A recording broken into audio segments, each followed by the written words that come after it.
बिस्मिल्लाहिर्रहमानिर्रहीम। अस्सलाम वालेकुम। बच्चे, काफ़ी दिनों के डिले के बाद आज हमारा न्यूक्लेसिया का सेकंड लेक्चर है और मैंने रिकॉर्ड इसलिए किया है कि मैं आप लोगों को अचानक से लेक्चर दे रहा हूँ, तो शायद आप लोग को उस वक्त गैदर करना मुझे एक वक्त में पॉसिबल ना होता, तो मैं आप लोगों को पीसीज में ये लेक्चर दूंगा न्यूक्लेसिया का पार्ट 2। बच्चे, सबसे पहली बात आप लोगों को ये बताऊं कि जो ये आप लोगों को डायग्राम यहाँ पे गिवन है ग्रोथ फैक्टर सिग्नलिंग पाथवेज की, तो ये आप लोग काइंडली पेन पेंसिल निकाल के मेरे साथ मतलब मैं आपको जो बताता हूँ इंपॉर्टेंट बातें वो लिखें भी, और जो बातें हैं इसमें ड्रॉ करने वाली वो ड्रॉ भी कीजिए। अब ये डायग्राम कहीं भी आप लोगों को नहीं आने वाली इसलिए कि आप लोग ड्रॉ करके दिखाएं, लेकिन अगर आप लोग ये समझेंगे तो ही आपको पता चलेगा कि किस चीज़ का क्या रोल है। मैं बेसिक मोटा मोटा बताऊंगा considering your mental level as a third year student. तो सबसे पहले बच्चे, आपको ये पता होना चाहिए कि किसी भी सेल की मेम्ब्रेन के ऊपर जहाँ पे मेरा कर्सर मूव कर रहा है ग्रोथ फैक्टर के रिसेप्टर्स होते हैं, ठीक है, जिस पे डिफरेंट ग्रोथ फैक्टर्स आके लगते हैं। जैसे आपको एग्जांपल दूं, एपिडर्मल ग्रोथ फैक्टर रिसेप्टर होता है, इसी तरह ही आपका प्लेटलेट का ग्रोथ फैक्टर रिसेप्टर होता है।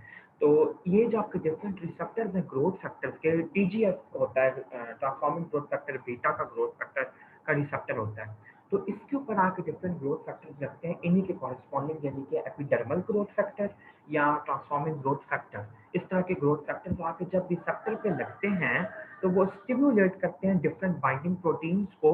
अब उन बाइंडिंग प्रोटीन्स की डिटेल में आपको जानने की जरूरत नहीं है कि वो कौन सी होती हैं। यहाँ पे आप लोगों ने सिर्फ ये याद रखना है कि जो सबसे इंपॉर्टेंट इसके अंदर प्रोटीन है वो है रास प्रोटीन, ठीक है। रास प्रोटीन जो होती है वो लिपिड के थ्रू बाउंड होती है सेल मेम्ब्रेन के साथ, और इसको हमने कहा है फार्नेसाइल मेम्ब्रेन एंकर। बायोकेमिस्ट्री में सेकेंड ईयर के अंदर आप लोगों ने पढ़ा है फार्निसाइलेशन, और प्रोटीन और लिपिड मेटाबॉलिज्म दोनों में, और प्रेनाइलेशन, ठीक है।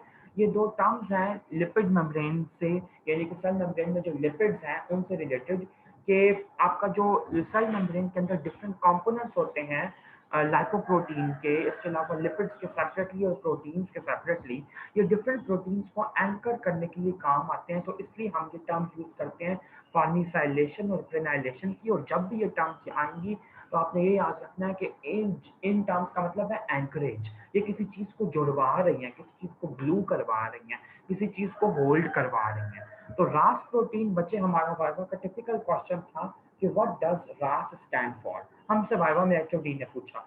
तो बच्चे, Rouse sarcoma, ROUS, Rouse sarcoma virus, ठीक है।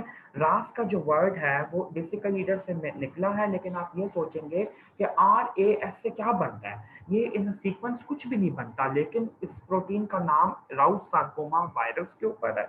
और आपने ये याद रखना है कि राउस का बेसिकली मतलब है कि चूहों के ऊपर जो एक्सपेरिमेंट किया गया, माइस के ऊपर, माउस के ऊपर जो एक्सपेरिमेंट किया गया, वहां की जो प्रोटीन थी उसी के बेस पे हमने ह्यूमन बीइंग की भी इस प्रोटीन का नाम रास प्रोटीन रख दिया। तो ग्रोथ फैक्टर के लगने की वजह से रास प्रोटीन जो इनएक्टिव होती है वो एक्टिवेट हो जाती है, और इसके साथ जीटीपी का मॉलिक्यूल अटैच होता है कंपेयर, और जीडीपी जो होता है वो इनएक्टिव फॉर्म को डिनोट करता है। दूसरी बात आप याद रखें कि एक और प्रोटीन होती है जिसका नाम होता है गैप प्रोटीन। और जो गैप प्रोटीन है यानी कि जीएपी प्रोटीन, बेसिकली ये जीटीपी का हाइड्रोलिसिस करवाती है। जब जीटीपी का हाइड्रोलिसिस होगा तो वो जीटीपी में कन्वर्ट हो जाएगा, और साथ एक इनऑर्गेनिक फॉस्फेट आयन में। तो रास को तो एक्टिव होने के लिए जीटीपी चाहिए। तो जब जीटीपी का हाइड्रोलिसिस हो गया और वो जीटीपी बन गया, तो रास इनएक्टिव फॉर्म में आ जाएगा। तो आप ये देखें कि बेसिकली गैप प्रोटीन जो है वो एक ग्रोथ फैक्टर सप्रेशन का काम कर रही है, या फिर वो एक, जैसे आप बायोकेमिस्ट्री में पढ़ के आए हैं कि लिमिटिंग रिएक्शंस होते हैं, बिल्कुल इसी तरह आपका ये एक लिमिटिंग प्रोटीन है जो कि ज्यादा एक्सेसिव प्रोलिफरेशन या एक्सेसिव ग्रोथ नहीं करवा रही सेल की, या एक्सेसिव एक्टिवेशन रास प्रोटीन की उसको कम कर रही है। अब आप ये देखें बच्चे कि जो एक्टिव रास प्रोटीन होती है ये सबसे इंपॉर्टेंट प्रोटीन है सेल की ग्रोथ के अंदर। अगर आपको कभी ये एमसीक्यू आता है और फॉर एग्जांपल आपको दिया जाता है कि विच one of the following proteins is most important for your growth factor signalling pathways, और आपको ऑप्शन दी जाती हैं RAF प्रोटीन जो ये दी हुई है, PI3 की प्रोटीन, GAP प्रोटीन, या रास प्रोटीन। तो आपने कहना है रास प्रोटीन, ठीक है। रास प्रोटीन अगर एक्टिव नहीं होगी तो न्यूक्लियर लेवल पे और साइटोसोलिक लेवल पे ये डिफरेंट पाथवेज एक्टिवेट नहीं होते। अब आप ये देखिए कि डिफरेंट सेल्स में रास प्रोटीन क्या क्या करती है। रास प्रोटीन अगर एक्टिवेट हो तो वो एक्टिवेट करती है रैफ प्रोटीन को, RAF प्रोटीन को। इसकी एब्रिविएशन आपको नहीं भी आती, दैट्स गोइंग टू वर्क।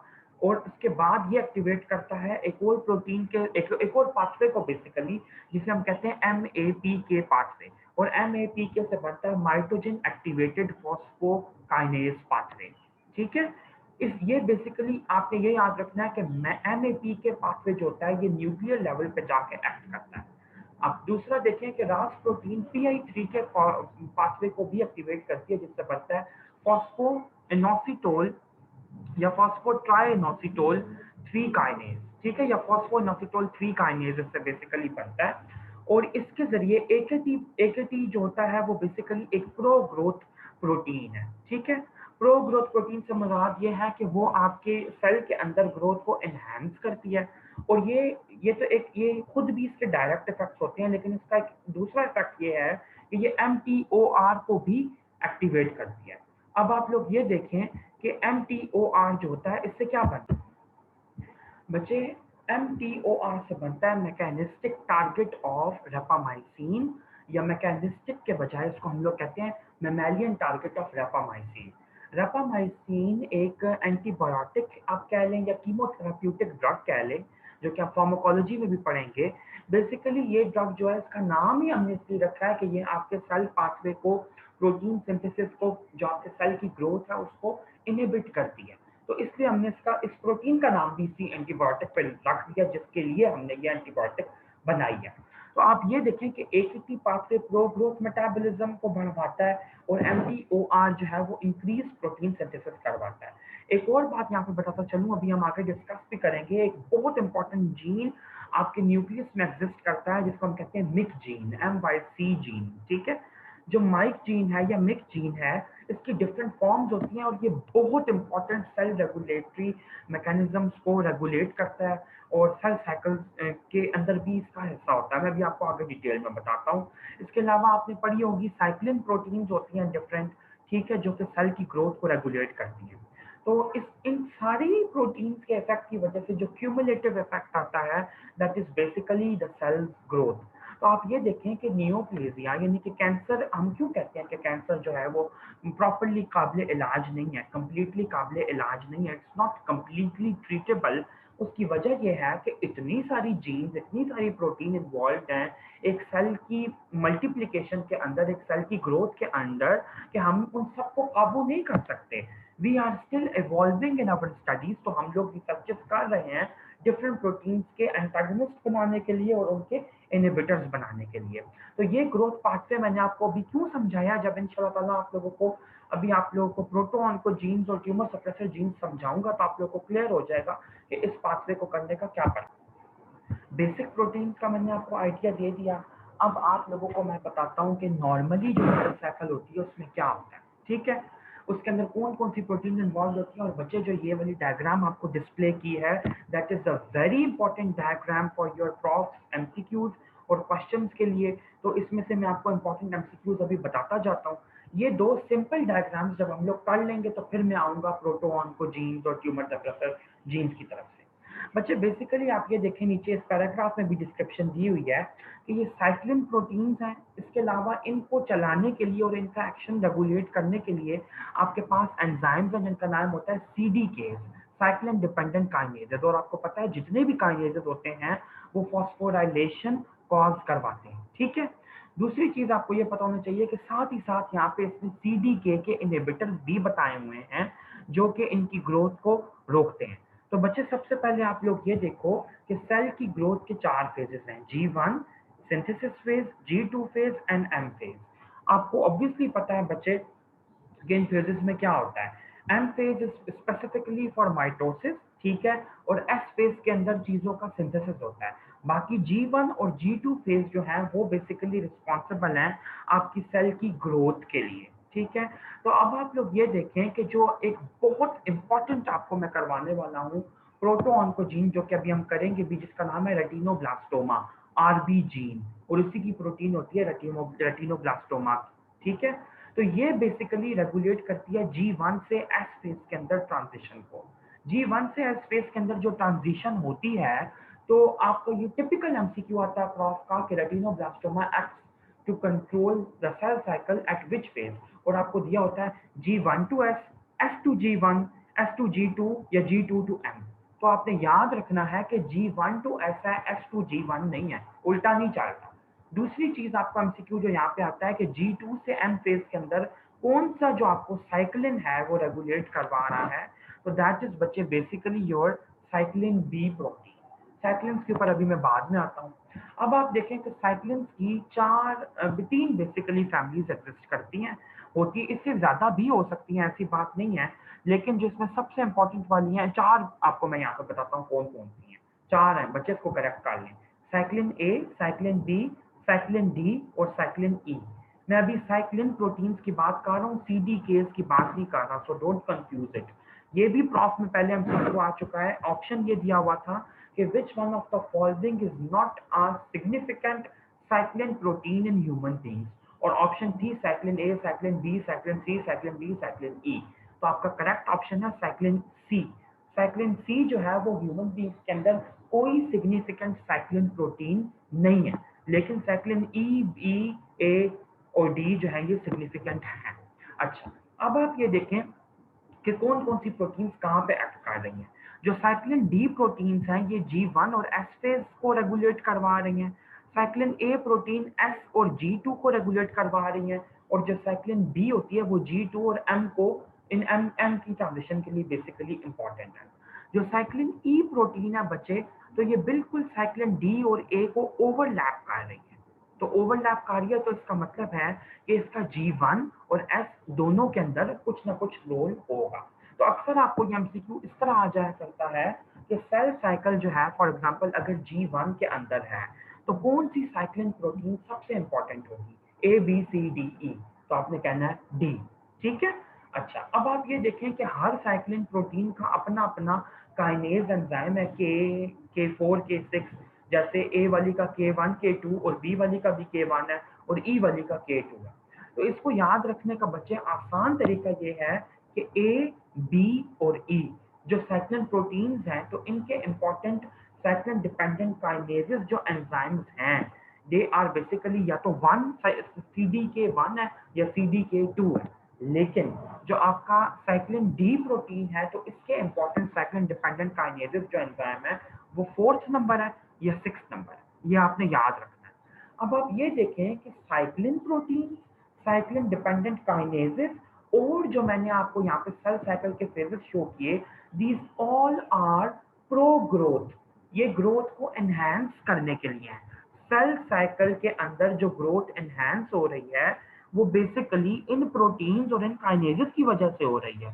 तो अगर सेल इसी तरह ही अनलिमिटेड इंफिनिटली प्रोलिफरेट करता जाएगा तो वो तो एक मैस में तब्दील हो जाएगा, जिसको हम लोग नियोप्लेजिया कहते हैं। And we do not want neoplasia, neither we like benign nor we like malignant neoplasia. तो इसीलिए अल्लाह ताला ने आपकी बॉडी में ऐसे कंट्रोल मैकेनिज्म्स रखे हैं जिनको बेसिकली हम कहते हैं CDK इनहिबिटर्स। और CDK इनहिबिटर्स को बच्चे आप ये देखें, आपकी इस डायग्राम में डिनोट किया हुआ है INK से। जहाँ पे भी INK का वर्ड आएगा तो आपके माइंड में ये थॉट क्लिक करनी चाहिए कि INK are basically cyclin dependent kinase inhibitors हैं वो। ठीक है। अब ये INK से एग्जैक्टली एब्रीविएशन इसका क्या है आई डोंट नो, और ना नेट पे ये अवेलेबल है, इसलिए आप लोगों को बता रहा हूँ कि इसी रेफरेंस से याद रखिएगा।